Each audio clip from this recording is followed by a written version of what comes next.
Hello, all, and welcome to this Saturday afternoon beer review. Yeah, so if you kind of notice, I've been doing three alcohol reviews a week. I might be cutting back on that, um, just because health reasons, and I probably shouldn't be drinking on work nights, even though Saturdays and Sundays there's no bosses around to care if I come in um, mildly hungover. So, but still, I feel I should go and cut back, and I want to go and expand the channel in other directions. Kind of notice I have a lot of books.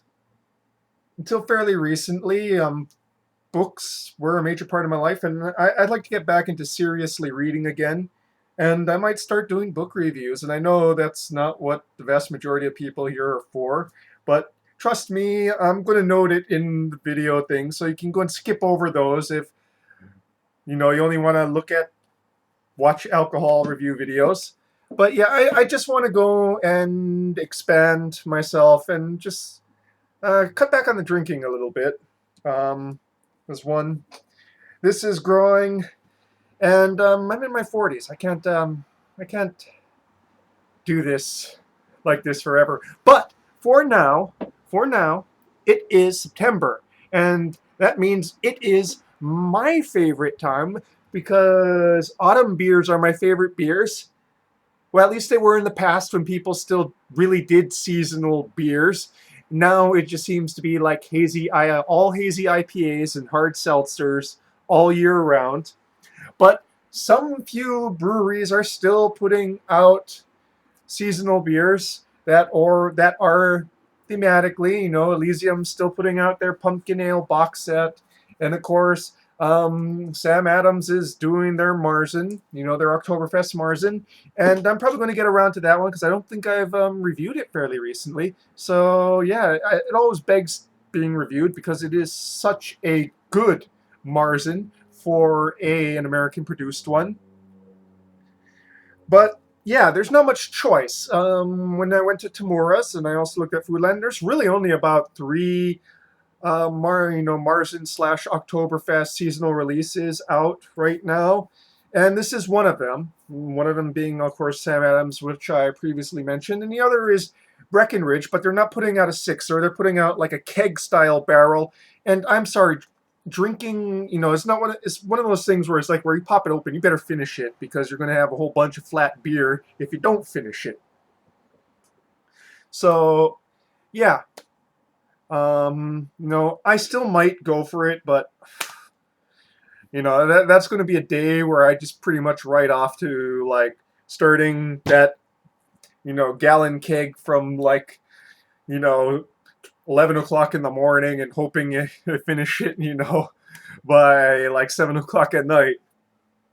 But yeah, so what are we reviewing today? This is the third one that I saw on the shelf, and this is Firestone Walker. And that's kind of interesting because I don't really see Firestone Walker being distributed here in Hawaii all that much, but I'm pretty sure Tamura's was just looking around trying to find seasonal beers at this point, and this was one of the ones that was available at the distributor level. Now, I don't believe I reviewed anything from them before. Let's see, where are they located? I've heard of the company before. I don't know where they're located.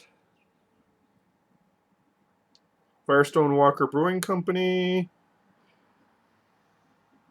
Paso Robles, California. So, California Brewing.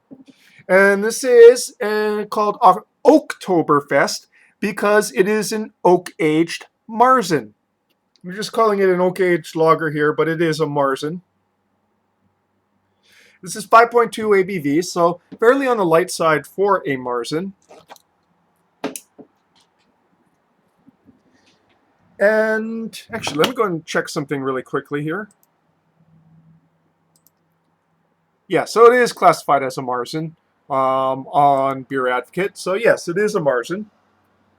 So this is, I'm not sure how long it has been aged inside oak. Let me actually go and look and see if here's this. It just says lagered in oak barrels. So that probably means that, after the beer, when you lager a beer, it has to be cold aged for a few weeks, so it's just cold aged in those oak barrels. 5.2 ABV. And yeah, it's already 5 minutes in, so let's just get to this already.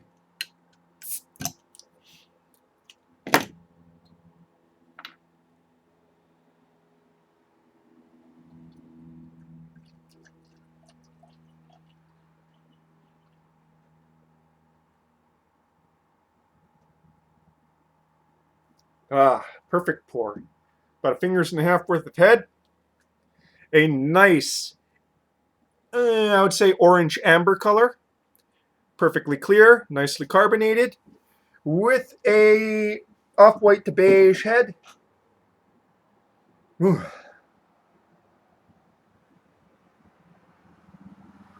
Redolent of malts, brown bread,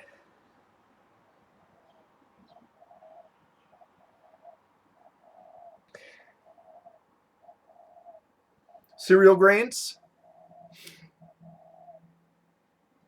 and of course, just a small measure of grassy noble hops to provide balance.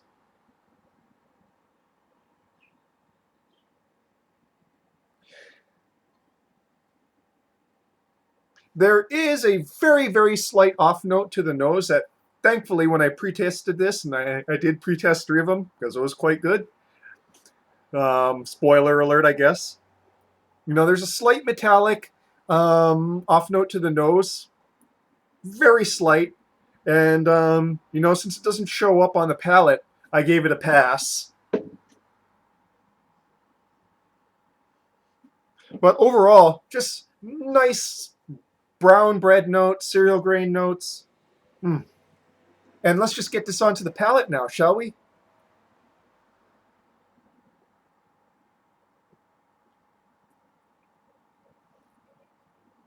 Despite being 5.2, pretty chewy for that ABV. Yet at the same time, not really being cloyingly sweet, which is a problem that some Marzens have.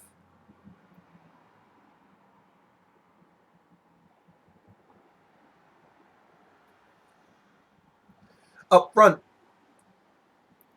hop bitterness mixed with breadiness on the palate.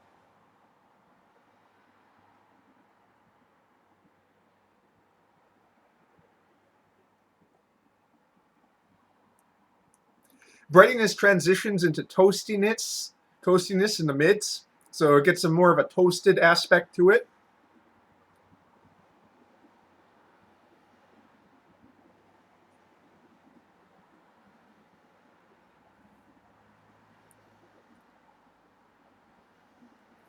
And in the mid to finish, an interesting little twist. You get a slight woodiness that appears. It's not very strong, it's not overwhelming by any means, it's very subtle, but it provides an interesting twist on the style.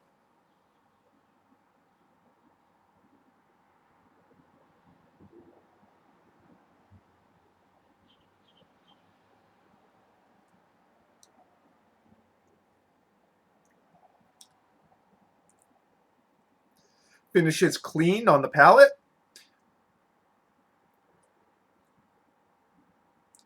With just a slight top note remaining.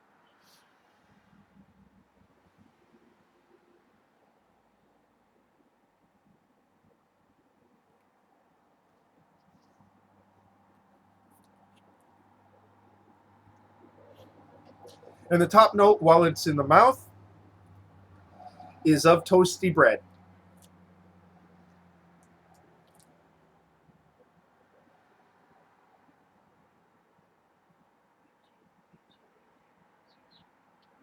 There's also a slight nuttiness that shows up in the mid to finish. But again, malt show, pretty much start to finish, hops playing an ancillary sort of role, as it should for the style, providing a sort of balancing bitterness to, you know, cut the malt sweetness, which the style is perhaps a little bit tending to do for less experienced brewers. And then adding that nice little twist of woodiness towards the end. very drinkable.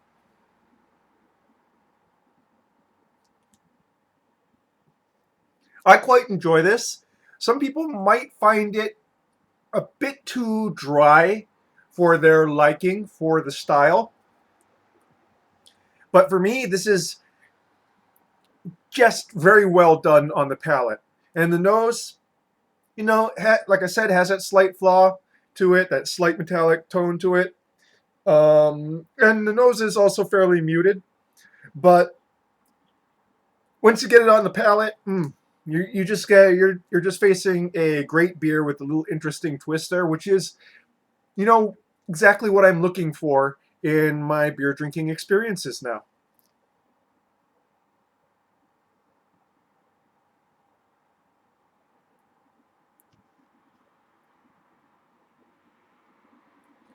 As it warms up, that toastiness is expanding in the mids, and also too the woodiness in the finish as well.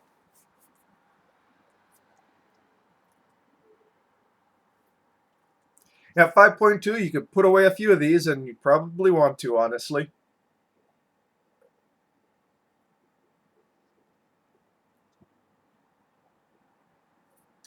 So yeah,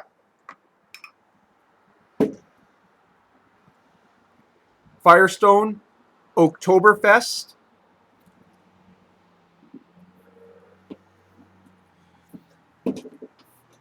You know, one slight flaw, but overcomes it by being great otherwise with an interesting twist. Basically, two style, I find.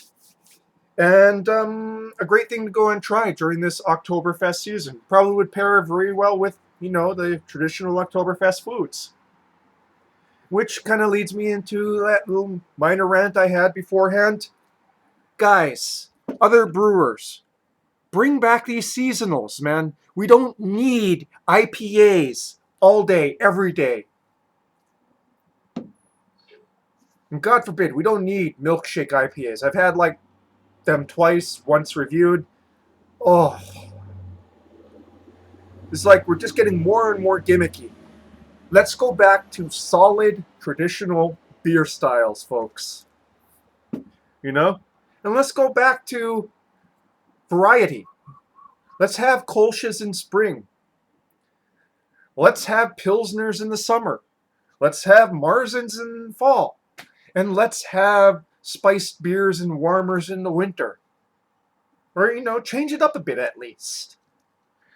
That's why you don't see me reviewing much Sierra Nevada beers anymore.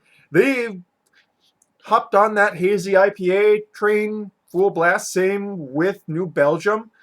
All the big craft brewers are basically focusing on that, and I can't blame them. That's where the money is when you're chasing, people buying your product.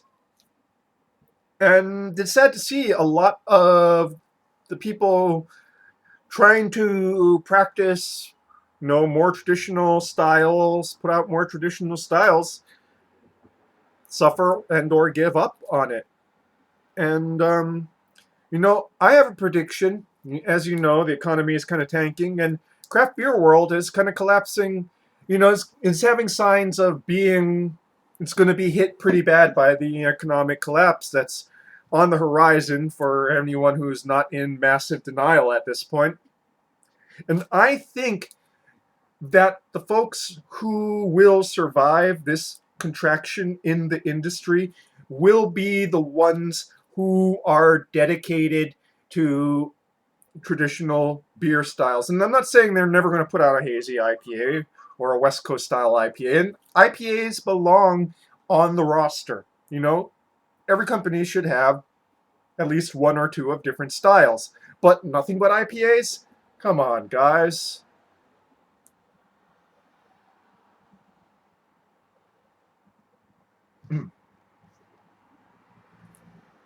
So yeah, that's my rant. And guys like me, who like to drink beer, who will honestly make sacrifices to keep on drinking beer. Well, we'll reward the companies that put out what we like to drink. And that's that. And People who are just chasing trends, well, I think that alcohol is going to be one of the first things that they cut back on. And, this sort of rant was triggered by the fact I drove by Three Peaks and I saw that they were closed. If you remember, Three Peaks was where I got most of my growler fills. They were a small nano brewery slash craft beer bar in Kailua that dedicated itself purely, well, not really purely, but 90% of their taps on demand were of local beers. And I believe that the loss of Three Peaks is a real loss to the Hawaii beer community. In that it was, especially for people like me, I don't live on the windward side, but the windward side is where windward side, North Shore side is where I call home. That's where I return to decompress. That's where I'm least stressed and most happy. It was a loss to the massive loss to the beer community on the windward side, and also loss to the beer community just on the island. Because where else could I go and get those special release beers? I'm not going to be flying to Maui to go to see what Kohola has on tap there.